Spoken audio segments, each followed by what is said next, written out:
మనం breaking news చూస్తున్నాం. Delhi liquor scam కేసులో కేసీఆర్ కూతురు కవితకు బెయిల్ మంజూరైంది. షరతులతో కూడిన బెయిల్ను సుప్రీంకోర్టు మంజూరు చేసింది. ఇక లేటెస్ట్ అప్డేట్స్ని పైన మరింత విశ్లేషణని మా ఇన్పుట్ ఎడిటర్ పవన్ లైవ్లో అందిస్తారు. పవన్, చెప్పండి, మొత్తం ఈ టోటల్ ఇష్యూని ఏ విధంగా అర్థం చేసుకోవాలి? ప్రస్తుతం సుప్రీంకోర్టు చేసినటువంటి సూచనలు కావచ్చు, మంజూరు చేసినటువంటి బెయిల్కి సంబంధించిన అప్డేట్స్ ఏంటి? 53 రోజులు జైలు జీవితం తర్వాత కవిత స్వేచ్ఛావాయులు పీల్చబోతున్నారు. లిక్కర్ కేసులో మార్చి 15వ తారీఖున హైదరాబాద్లో అటు సిబిఐ ఈడీ అధికారులు అరెస్ట్ చేశారు. అనంతరం ఆమెను తిహార్ జైలుకి తరలించారు. మధ్యలో మధ్యంతర బెయిల్ కోరుతూ ఆ తర్వాత మరొక బెయిల్ పిటిషన్ కూడా దాఖలు చేసినప్పటికీ ఆమెకు ఆ బెయిల్ మంజూరు చేయలేదు. ఎటకేలకు ఈరోజు అటు జస్టిస్ గవాయి అట్లనే కేవి విశ్వనాథన్ బెంచ్ వాళ్ళకి బెయిల్ మంజూరు చేసింది. అటు ముకుల్ రహతోగి అటు కవిత తరపున వాదనలు వినిపించారు. ఇప్పటిదాకా ఈ కేసులో అనేక మంది కవితకు వ్యతిరేకంగా అటు స్టేట్మెంట్ ఇచ్చారు తప్పించి వాళ్ళు కూడా ఈ కేసులో వాళ్ళందరూ కూడా నిందితులుగా ఉన్నారు. నిందితులుగా ఉన్న వ్యక్తులే కవిత పాత్ర పైన స్టేట్మెంట్లు ఇచ్చారు. కానీ ఈ కేసుకు సంబంధించి ఆధారాలను మాత్రం ఇప్పటివరకు దర్యాప్తు సంస్థలు ఏవి కూడా సేకరించలేకపోయినాయి అనేది తన వాదనగా చెప్పారు. మొదటి నుంచి కూడా కవిత పైన ఒక ఆరోపణ చేస్తూ ఉన్నారు. 100 కోట్ల రూపాయల ముడుపులు చెల్లించారు సౌత్ గ్రూప్ తరపున అంటూ. కానీ దానికి సంబంధించిన రికవరీ ఎక్కడా కూడా జరగలేదంటూ ఆయన వాదనలు వినిపించారు. ఇప్పటికే బెయిల్ పొందిన మనీష్ సిసోడియాకి ఏ రకమైన నిబంధనలు వర్తిస్తాయో అవే నిబంధనలు అవే షరతులతో కవితకు బెయిల్ మంజూరు చేయాలంటూ ఆయన కోరారు. సాక్షుల్ని ప్రభావితం చేస్తున్నారంటూ అటు ఈడీ ఇతర దర్యాప్తు సంస్థల తరపున వాదనలు వినిపించిన న్యాయవాది రాజు వాదనలు వినిపించారు. కవిత సాక్ష్యాధారాలను చెరిపేసేందుకు ప్రయత్నించారు, సాక్ష్యాలను తారుమారు చేస్తారు, చాలా ప్రభావవంతమైన వ్యక్తి కాబట్టి ఈ కేసు ఈ దశలో ఆమెకు బెయిల్ కనుక మంజూరు చేసినట్లయితే ఖచ్చితంగా అటు సాక్షులపైన ప్రభావం చూపించే అవకాశం ఉంటుందంటూ ఆయన వాదనలు వినిపించే ప్రయత్నం చేశారు. ఈ దశలో ముకుల్ రహతోగి ఆమెను ఇప్పటిదాకా జైల్లో దాదాపుగా 4 నెలలుగా జైల్లోనే ఉన్నారు.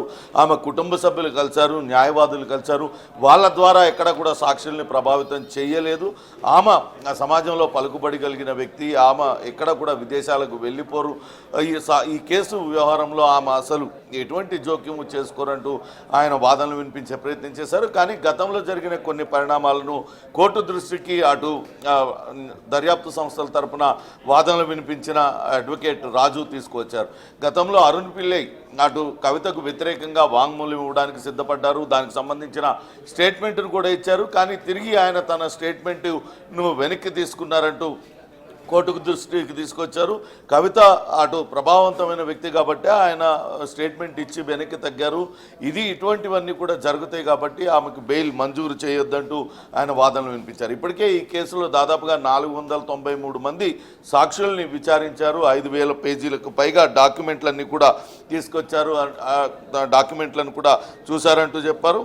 అంతేకాకుండా ఈ కేసుకు సంబంధించి ప్రధానంగా అటు ఏదైతే మెసేజెస్ ఉన్నాయో ఈ మెసేజెస్ అన్నింటినీ కూడా డిలీట్ చేశారు.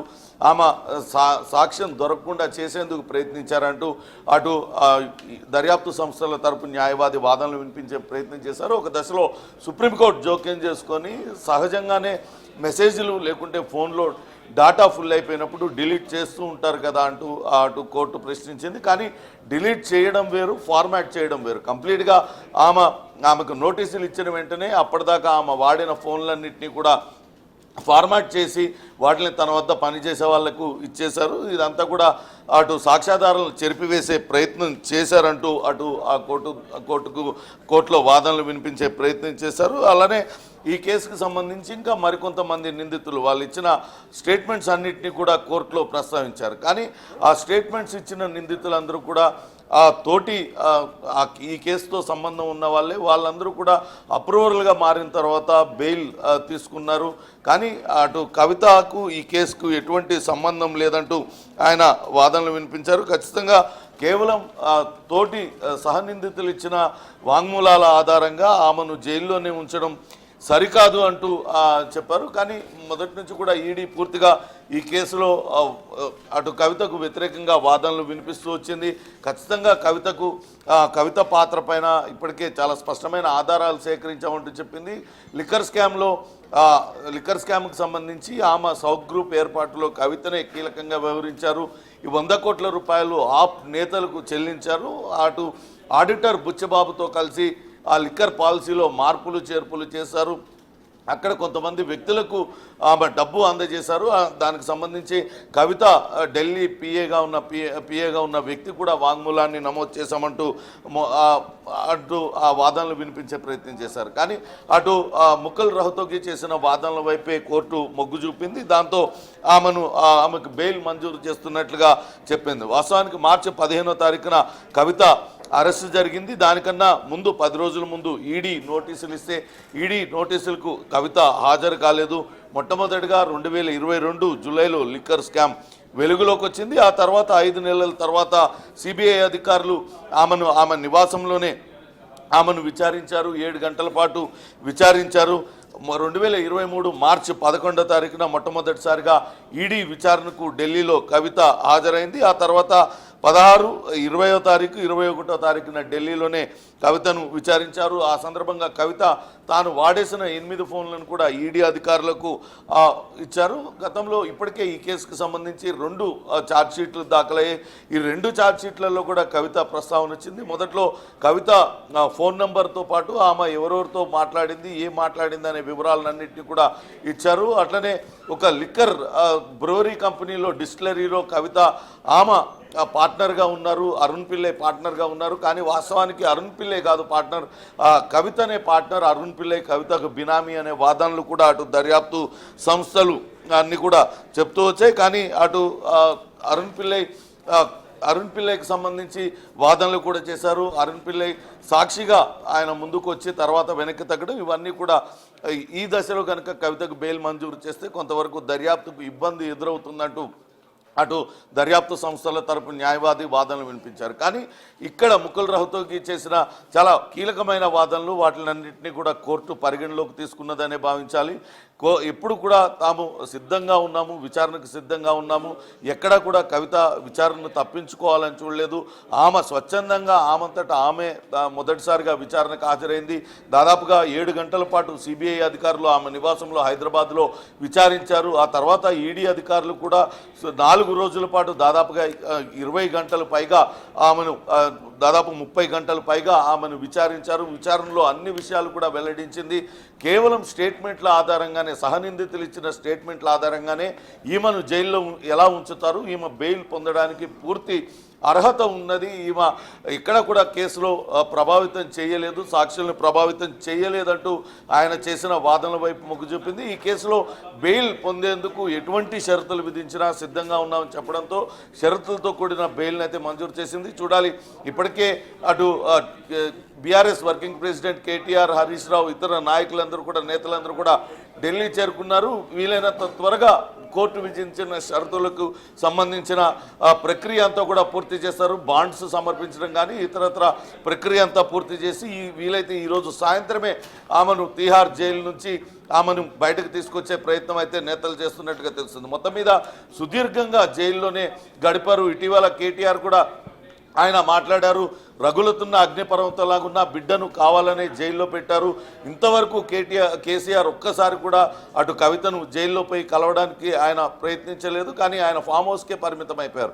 ఎప్పుడు కూడా కవిత అరెస్టు పైన మాట్లాడలేదు. ఇటీవలనే ఒక సమావేశంలో ఆయన మాట్లాడారు, తాను అగ్నిపర్వతం లాగున్నాను, తన బిడ్డ జైల్లోనే ఉంది, ఆ బాధ ఉంది అంటూ ఆయన తీవ్రమైన భావోద్వేగానికి గురైన పరిస్థితిని కూడా చూసాం. ఎట్టకేలకు ఈరోజు అటు బెయిల్ మంజూరు కావడంతో బీఆర్ఎస్ శ్రేణులు కొంత ఆనందాన్ని వ్యక్తం చేస్తున్న పరిస్థితి ఉంది. చూడాలి, దర్యాప్తు సంస్థలు మరి బెయిల్ పైన తిరిగి అప్పీల్కి వెళ్తాయా లేదా అనేది కూడా వేచి చూడాలి. ఏదేమైనప్పటికీ ఈరోజు ఆ కవిత అటు జైలు నుంచి విడుదలవుతుందా, లేకుంటే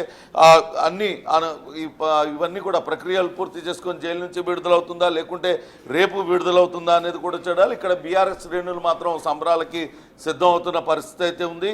అటు దర్యాప్తు సంస్థలు కూడా దీనిపైన అప్పీల్ చేయాలనే భావిస్తున్నట్టుగా తెలుస్తోంది. ఎంఎన్ఆర్, మరి ఒకవేళ అప్పీల్కి కనుక వెళ్ళినట్లయితే ఏం జరిగే అవకాశం ఉంది? తదుపరి కార్యాచరణ ఏ విధంగా ఉండే ఛాన్స్ ఉంది?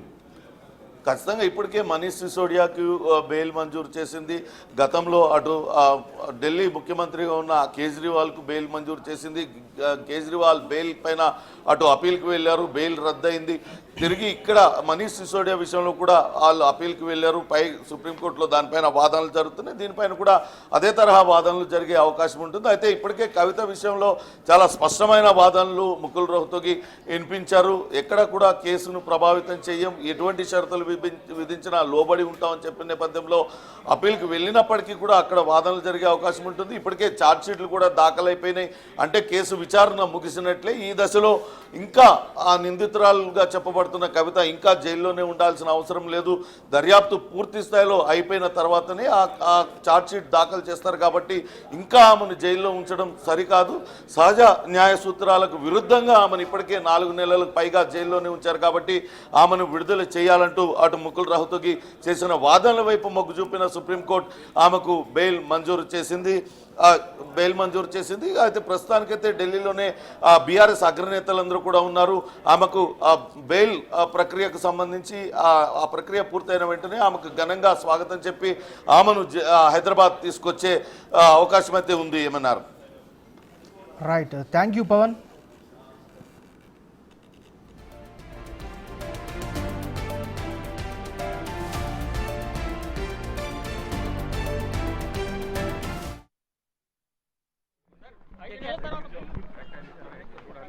आराम से आराम से आराम से